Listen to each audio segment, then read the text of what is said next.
Hello, firearms friends. Got a very special Colt on the table for you today. And that's because when the Colt Single Action Army first came out, also known as the strap pistol for their newfangled top strap or the Model P, the vast majority of them are reserved for military contracts. There's scarce few that are actually available commercially. Of course, those scarce few are incredibly rare and a true collector's prize today. But of those, already limited commercial versions, it's the first 200 that are especially desirable. And not just because of the, of course, limited quantity and the resultant few surviving examples that are available today, but because they have early features that Colt collectors just love. Talk about features like the bullseye ejector rod head. You're talking about the early cylinder style with the very small stops, no approaches into those stops either. Just behind that, we have the very early style checkering on the hammer. That's hand checkering, very coarse. And of course, there's a bit more of it than there are in later models. But perhaps the most desirable and the most easy to recognize on those are the pinched frame Colts in those first 200. In my hands today is serial number 122, and yes, it is a pinch frame Colt Single Action. But what is a pinch frame Colt Single Action Army? Well, first of all, depending on what book you read, you may see it referred to as a pinched frame or a pinch frame Colt Single Action Army. Either way, it refers to the same thing. And they're only found, again, in the first 200 of the commercially available serial number range, but not all of them. But you will find it on revolvers in that first 200. And it refers to this rear sight here, back on the rear end of the top strap. You see it looks like the sight trough or sight notch there has been pinched just ahead of the hammer. Now we can compare that to a standard sight on later model Colt Single Action Armies, and you can see that difference.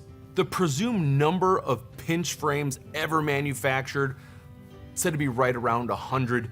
Of course, survivors are less. One source cites that as maybe around 20%. So the pinch frame Colt, supremely rare, supremely desirable for Colt collectors. Now, unfortunately for serial number 122, there's no factory information on it. There's no factory letter, which is a shame. It could certainly up the cool factor even more on an already rare and desirable Colt. But even without the factory letter, what we know about serial number 122 is outstanding. So we already know it's the early serial number. We already know it's in the first 200. We already know it has those features that are in the first 200, like the pinched frame. We already know it was one of the first Colt Peacemakers ever made, and one of the first Colt Peacemakers ever sent, that was available commercially to the public. But can we talk about its condition for a moment? I mean, what you have here is arguably the finest pre-government contract Colt Single Action, and you don't have to take our word for it. That's how it's described in Graham Kopak and Moore's book. It's a fantastic Colt. The first thing you notice right away is the abundance of case hardening, 150-year-old case hardening, no less, all over the frame, especially the front of the frame, towards the front of the cylinders. The other side is no different. In fact, I think it's even more vibrant on this side. Again, front of the cylinder, you really see those colors pop. You give it a turn, you can see the case hardening all over the hammer as well, and in that sight trough. Very, very vibrant, very attractive. And when you're holding it like this, excellent opportunity to see the 150-year-old finish as well.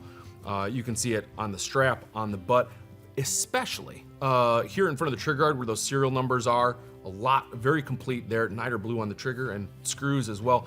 But on this ejector rod housing, rich inky black on this side as well as the flip side over here. So when you're looking at that pinch frame, it's real easy to let your eyes wander into that sea of early Colt bluing. And man, talk about a way to just take you back and remember the the work that Colt put into polishing these guns and put into that finish, I mean, it's a 150-year-old testament to the quality of a good Colt single action. If that wasn't enough, the grip's also fantastic. This varnished walnut on both sides, and I really like the figuring on this side as well. We've sold Colt pinch frame single actions before, and this far and away just takes them to task. Absolutely fantastic example. This is also, if all that condition weren't enough, the case hardening, the bluing, it's in what's called its first assembly factory original condition. Now, it's because there are Colt single action armies out there, even pinch frames, that may have started in one caliber configuration, but were switched to another one before they left the factory. Those are still factory original, those are great, but to have one that was never converted, it's still in the classic, 7.5 inch, blued, case hardened, walnut grip, at 45 long Colt, everything in the configuration you'd want, that classic one, just ups the ante even further on this pinch frame.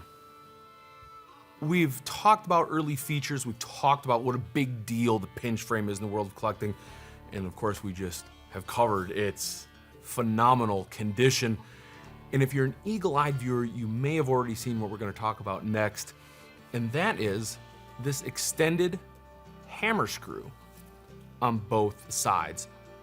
Rare as hen's teeth. Extremely rare feature, and that's extended so that this revolver can fit a shoulder stock. Now, of course, the screws are rare, as we've already covered, and the skeletonized stocks are virtually impossible to find. Keyword there is virtually impossible to find. Cast brass, nickel plated. This has well in the 90% of that original nickel finish. And it tells us something that factory letters don't, because we know those factory letters are incomplete for Colt at this time, as this gun clearly demonstrates.